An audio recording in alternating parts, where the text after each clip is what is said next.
Smooth and continuous. Positive से शुरू, negative पे खत्म। अगर पास पास हो तो ताकतवर, अगर दूर दूर हो तो कमजोर। कौन है वो? कौन है वो? कौन है वो? चलिए देखते हैं। Hello students, welcome you all to yet another class of Physics in Flux, and today we are going to study about electric field lines. So electric field lines और इलेक्ट्रिक लाइंस ऑफ फोर्स दोनों एक ही terms comment किया हुआ इंसान ये है जो मेरे ऊपर बैठा हुआ है। नाम है सर माइकल फैराडे। और माइकल फैराडे ने क्या किया? इलेक्ट्रिक फील्ड और मैग्नेटिक फील्ड को एक शक्ल देने के लिए उन्होंने एक कॉन्सेप्ट रखा, जिस कॉन्सेप्ट को हम लोग क्या बोलेंगे? Electric field lines. तो ये इलेक्ट्रिक फील्ड लाइंस है क्या एक्चुअल में? तो अगर किसी पॉजिटिव चार्ज को हम लोग खुला छोड़ देते हैं तो क्या करेगा वो? क्या वो आपके घर में घुसेगा? नहीं। हमें पता है positive will be attracted towards negative charge, तो वो कहां जाएगा? नेगेटिव के घर, आपके घर नहीं। तो वो जाएगा नेगेटिव के घर, यानी टुवर्ड्स नेगेटिव चार्ज। तो नेगेटिव तक पहुंचने के लिए क्या वो एक रास्ते से जाएगा और उसी पाथ को ट्रेस करेंगे हम लोग, और वही पाथ को हम लोग क्या बोलेंगे? Electric field lines. तो इलेक्ट्रिक फील्ड लाइंस क्या होता है बेसिकली बच्चों? Electric field lines is the imaginary path. क्यों? क्योंकि अगर पॉजिटिव चार्ज नेगेटिव के पास जा रहा है तो क्या वो अपना फुटस्टेप छोड़ के जाएगा? क्या वो अपना पहचान छोड़ के जाएगा? नहीं, वो छुपते छुपाते चला जाएगा। तो वही इमेजिनरी पाथ जो कि एक्चुअल में है नहीं, पर हमें ट्रेस करना होगा। The imaginary path traced by a unit positive charge when placed in an electric field is called electric field line.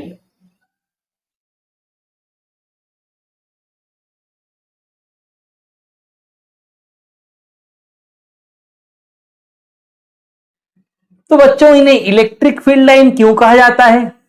अगर किसी भी पॉइंट पे इलेक्ट्रिक फील्ड लाइन के ऊपर हम लोग टेंजेंट ड्रॉ करें तो वो टेंजेंट उस पॉइंट पर रिजल्टेंट इलेक्ट्रिक फील्ड का डायरेक्शन बताता है। इस वजह से इसे इलेक्ट्रिक फील्ड लाइन बोला जाता है। तो अब हम लोग बात करेंगे इलेक्ट्रिक फील्ड लाइंस के प्रॉपर्टीज के बारे में।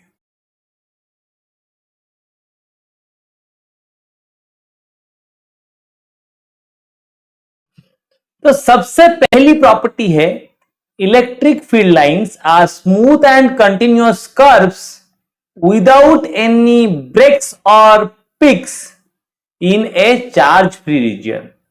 तो बच्चों अगर हम लोग इलेक्ट्रिक फील्ड लाइंस की बात करें तो हमें इलेक्ट्रिक फील्ड के बारे में जानना होगा, और हमें पता है electric field is equal to k q by r square. So where will be the electric field will be zero when r tends to infinity. जब तक r की वैल्यू फाइनाइट है तब तक इलेक्ट्रिक फील्ड जीरो नहीं हो सकता, और अगर इलेक्ट्रिक फील्ड जीरो नहीं है यानी इलेक्ट्रिक फील्ड लाइन वहां पे बनी रहेगी। और अगर इलेक्ट्रिक फील्ड बनी रहती है तो इलेक्ट्रिक फील्ड किसके ऊपर डिपेंड कर रहा है? 1/r² के ऊपर डिपेंड कर रहा है। इसका मतलब क्या है? इलेक्ट्रिक फील्ड कंटिन्यूअस होता है, तो यहां पे ना कोई ब्रेक होगा ना कोई पिक्स। तो इस वजह से the electric field lines are always smooth and continuous, but it always occur in a charge free region. Why? अगर कोई दूसरा चार्ज उस इलेक्ट्रिक फील्ड के अंदर आ गया तो इसकी पॉसिबिलिटी है कि उस चार्ज के वजह से जो फील्ड क्रिएट हो रहा है वो किसी पॉइंट पे नेट इलेक्ट्रिक फील्ड को जीरो कर दे। और अगर किसी पॉइंट पे इलेक्ट्रिक फील्ड जीरो है यानी वहां पे इलेक्ट्रिक फील्ड लाइन में दरार आ जाएगा, यानी ब्रेक्स आ जाएंगे। तो इसका ध्यान आप लोगों को रखना है। तो in a charge free region the electric field lines are smooth and continuous without any breaks और pics.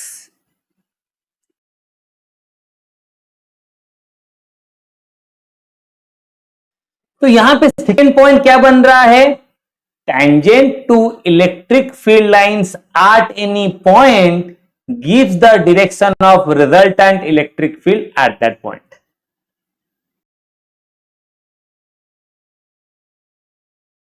Since electric field line is the path traced by positive charge, then electric field line हमेशा positive charge से दूर भागेगा और negative की ओर भागेगा, यानी यहां पर electric field line always starts from positive charge and ends at the negative charge. So electric field lines are never a closed loop. Electric field lines are always open.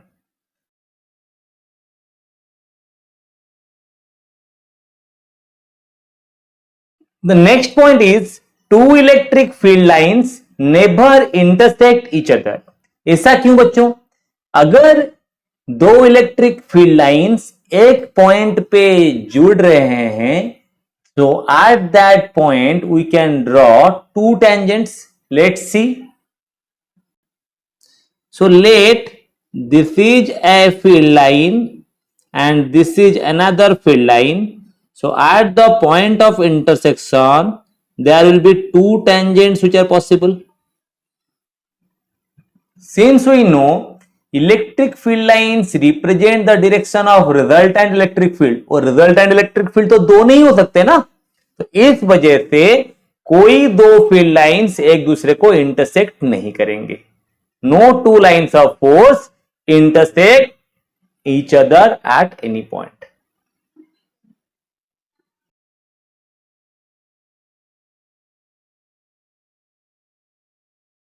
The next point is बच्चों, the number of field lines emitted from a charge determines the strength of electric charge. तो अगर दो charges हम लोग यहां पे ले रहे हैं, किसी चार्ज से इस चार्ज से लेट 4 इलेक्ट्रिक फील्ड्स निकल रहे हैं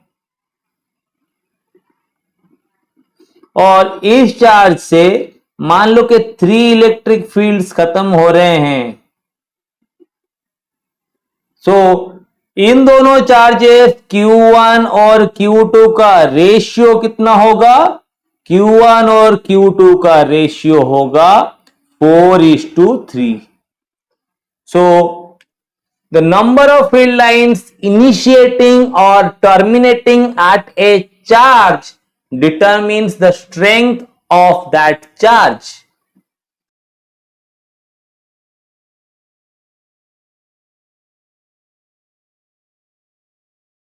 So the next point is the relative closeness between the electric field lines determines the strength of electric field at that point. तो अगर इलेक्ट्रिक फील्ड लाइंस पास पास हुए तो वहां पे जो इलेक्ट्रिक फील्ड होता है वो स्ट्रॉन्गर होता है देन जब वो दूर दूर हो. जब इलेक्ट्रिक फील्ड लाइंस दूर दूर हैं तो इलेक्ट्रिक फील्ड वहां पे वीक होती है, और जहां पे electric field lines relatively close enough वहां पर इलेक्ट्रिक फील्ड ज्यादा होता है. तो अगर मैं यहां पे देखूं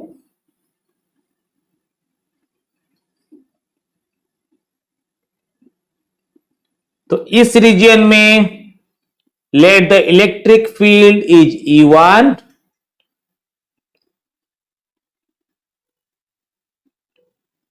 और इस रीजन में let the electric field is E2.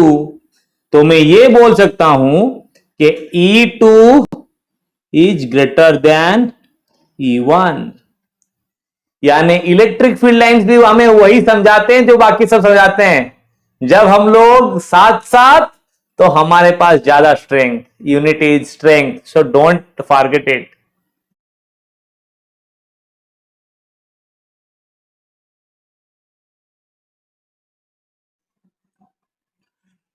तो यहां से मैं ये भी बोल सकता हूं बच्चों कि जहां पे इलेक्ट्रिक फील्ड यूनिफॉर्म होगा वहां पे क्या होगा, वहां पे फील्ड लाइन के बीच में जो गैप होगा वो इक्वल रहेगा. यानी the uniform electric field can be shown by parallel, equidistant unidirectional straight lines.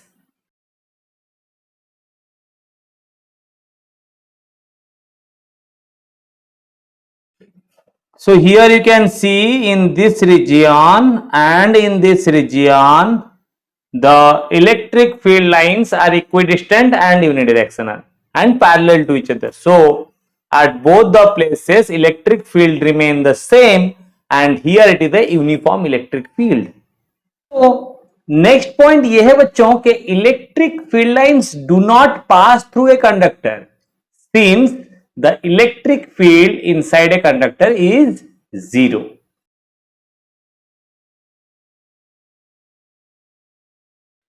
Next point में ये बोल सकता हूं बच्चों कि electric field is always normal to the surface of the conductor.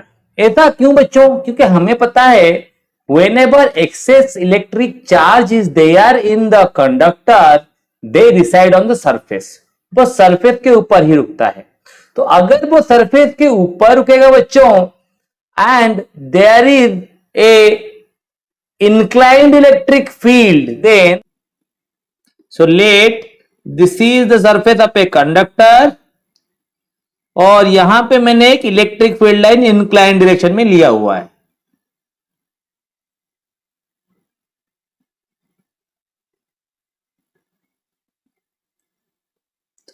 So the parallel component or the tangential component of the electric field causes the charges on the surface of the conductor to move from one point to another. तो ये tangential electric field के वजह से charges जो हैं conductor के surface के ऊपर मूव करने लगेंगे. और अगर चार्जेस कंडक्टर के सरफेस के ऊपर मूव कर रहे हैं बच्चों तो वहां पे करंट फ्लो करेगा. But in electrostatics the charges are in equilibrium condition, so there is no current flows on the surface of the conductor. इसी वजह से electric field lines are always normal to the surface of the conductor.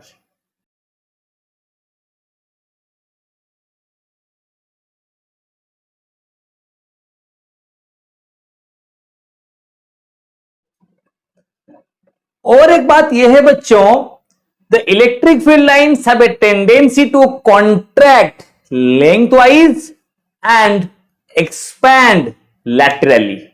So why this is so? This will be explained you when I will show you how the electric field lines actually look like.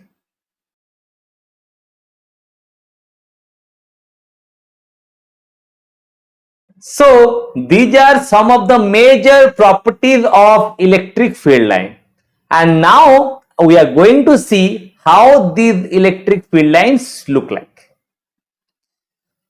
First we will see the electric field line due to a positive point charge.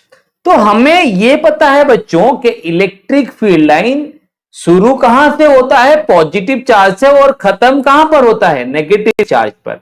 पर अगर एक charge free reason हुआ, यानी वहां पे कोई negative charge नहीं है, तो इलेक्ट्रिक फील्ड लाइन शुरू तो हो जाएगा पर खत्म कहां पर होगा? खत्म होगा इंफिनिटी पर. So for a isolated point charge electric field lines are initiated from the charge but ends at infinity. Same occurs for a negative point charge. For a negative point charge the electric field lines terminate at the charge but initiated from infinity. वो शुरू कहां से होते हैं? Infinity से, और खत्म कहां पर? नेगेटिव चार्ज के ऊपर.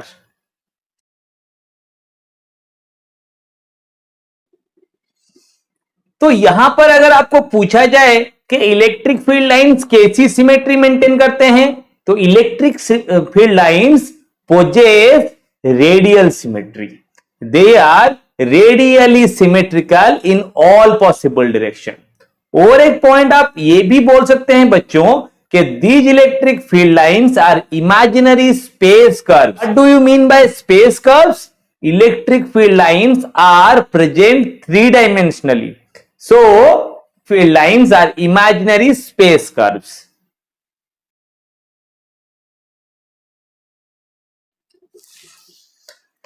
although electric field lines are imaginary space curves, but they represent what? They represent electric field. And what is electric field? Electric field is real. So although electric field lines are imaginary space curves, they represent a real electric field. तो similarly बच्चों, मैंने बताया कि आपको negative charge के लिए कैसा electric field line बनेगा? Radially symmetrical but terminating eight the negative charge, और इनकी शुरुआत कहां से होगी? इंफिनिटी से।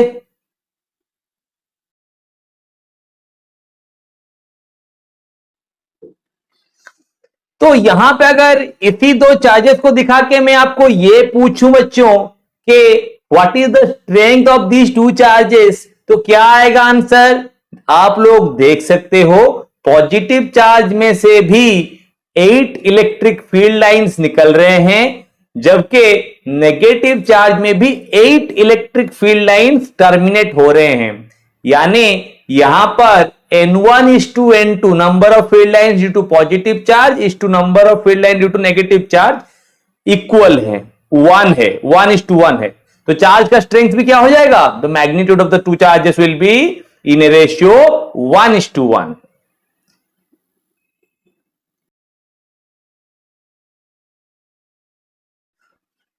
तो अभी अगर हम लोग इलेक्ट्रिक फील्ड लाइन ड्रॉ करें दो इक्वल एंड ऑपोजिट चार्जेस के लिए, तो इलेक्ट्रिक फील्ड लाइंस कैसे दिखाएगा बच्चों? So let this is a positive charge and this is a negative charge, then the electric field lines will be starting from the positive charge and ends at the negative charge.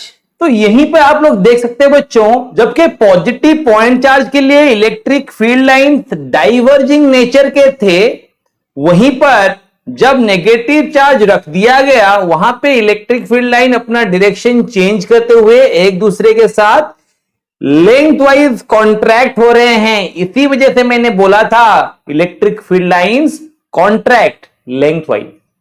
और अगर negative charge के अलावा मैंने वहां पे एक positive charge रखा होता तो क्या होता बच्चों? अगर ये एक पॉजिटिव चार्ज है और ये भी एक पॉजिटिव चार्ज है, तो the electric field lines will be like this.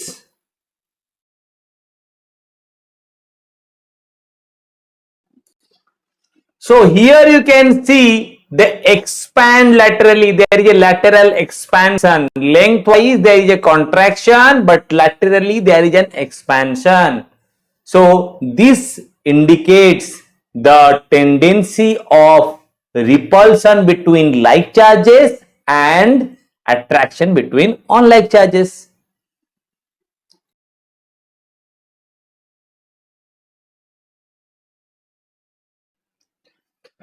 और अगर बच्चों एक यूनिफॉर्म इलेक्ट्रिक फील्ड के अंदर मैं एक कंडक्टर लाके रख दूं, कंडक्टिंग प्लेट लाके रख दूं, तब क्या होगा? Let this is a uniform electric field, और यहां पर मैंने बीच में एक कंडक्टर लाके रख दिया। Let this is my conductor.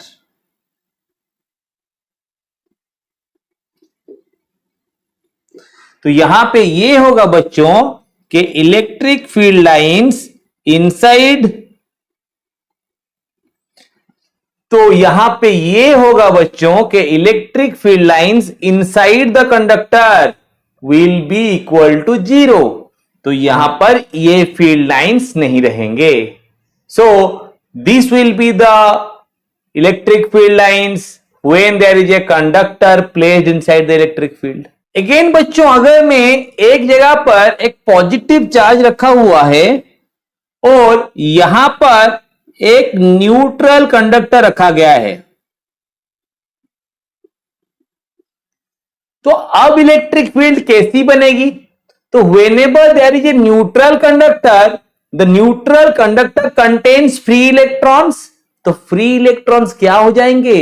Because of the process of induction they will be attracted towards the end nearer to the positive charge। तो ये हो जाएंगे, नेगेटिव चार्ज यहां पे चले जाएंगे और पॉजिटिव चार्ज चले जाएंगे दूर। तो यहां पर तो